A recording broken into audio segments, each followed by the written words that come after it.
Hola, ¿cómo están? Un saludo en el Señor, espero que estén muy bien. Hoy vamos a continuar con esta segunda parte de Tiempo de Cuaresma. La semana pasada estuvimos meditando sobre esta frase conviértete y cree en el Evangelio, una frase que Jesús comenzó a utilizar después de su retiro en el desierto. Y hoy precisamente vamos a meditar este retiro de Jesús, de cómo el demonio lo tienta, bajo qué tentaciones y en qué momento lo hace. El Evangelio de Mateo, Marcos y Lucas relatan este retiro de Jesús, pero el Evangelio de Mateo y de Lucas lo hacen con mayor detalle, con más profundidad. Es necesario meditar y comprender esto porque nuestra vida es un combate espiritual y en todo combate es necesario conocer a nuestro adversario. No obsesionarnos, pero sí conocer sus intenciones y la forma en la que ataca. Jesús permite que el demonio lo tiente para mostrarnos cuáles son los recursos que el demonio utiliza para tentarnos y de qué manera nosotros debemos obrar para no caer en esas tentaciones. La lectura nos dice que el demonio tentó de 3 maneras diferentes a Jesús. Tentaciones que no podemos pasar por alto porque son las mismas tentaciones que atacan nuestras debilidades.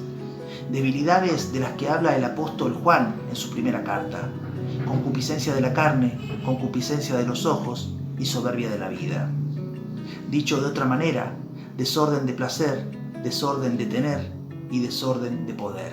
La concupiscencia es la inclinación al pecado que tenemos, es el deseo desordenado por las cosas que Dios nos da.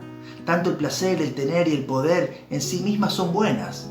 Es nuestro deseo desordenado el que lleva a corromperlas y con eso a corrompernos a nosotros mismos. Obviamente Jesús no tenía concupiscencia, porque esa inclinación al pecado es producto de la herida provocada por el pecado original, y Jesús no tiene pecado. Estas tentaciones hacia Jesús nos servirán para mostrarnos cómo actúa el demonio. La primera tentación que vamos a ver es con respecto al placer. El demonio le dice a Jesús, si eres hijo de Dios, manda que esas piedras se conviertan en panes. Y acá vemos el primer detalle, la tentación no aparece en cualquier momento. La lectura nos dice que después de 40 días de ayuno, Jesús tuvo hambre. Y ahí apareció la tentación, en la debilidad. El problema no es el placer. El placer en sí mismo es bueno. La comida, la bebida, el descanso, las relaciones sexuales. Dios dotó de placer a todas estas cosas para que nosotros las disfrutemos. El problema es cuando utilizamos este placer no como un medio, sino como un fin. Ahí el placer se termina convirtiendo en pecado. Pecado de gula, pecado de pereza, de lujuria.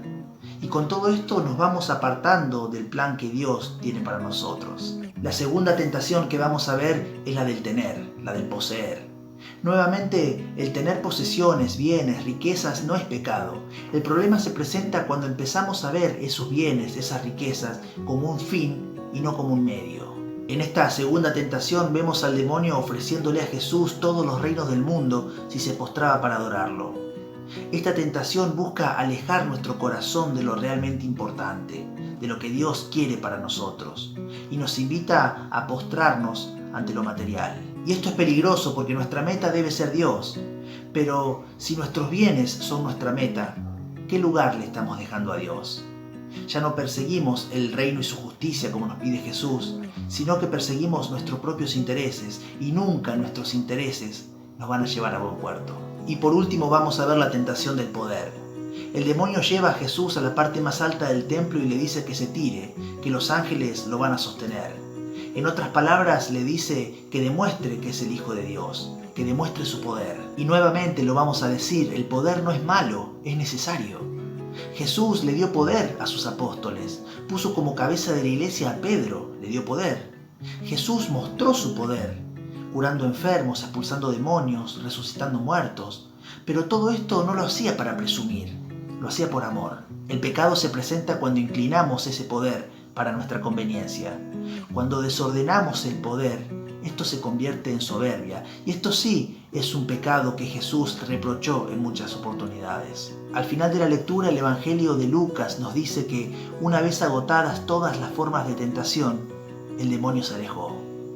Placer, poder y tener. Las tentaciones ante las cuales caemos con mayor facilidad.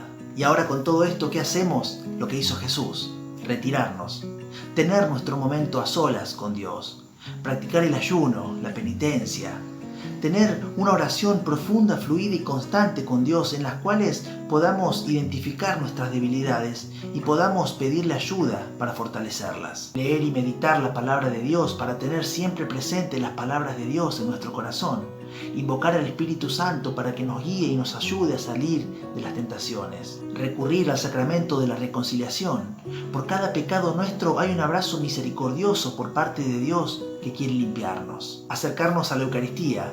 Nada en el mundo puede darnos más fuerzas que estar en común unión con Jesús.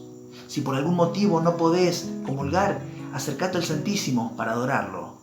Solamente Dios es capaz de darnos lo necesario para poder vivir en santidad, porque donde abunda el pecado, sobreabunda su gracia. Que tengan linda semana. Dios los cuide.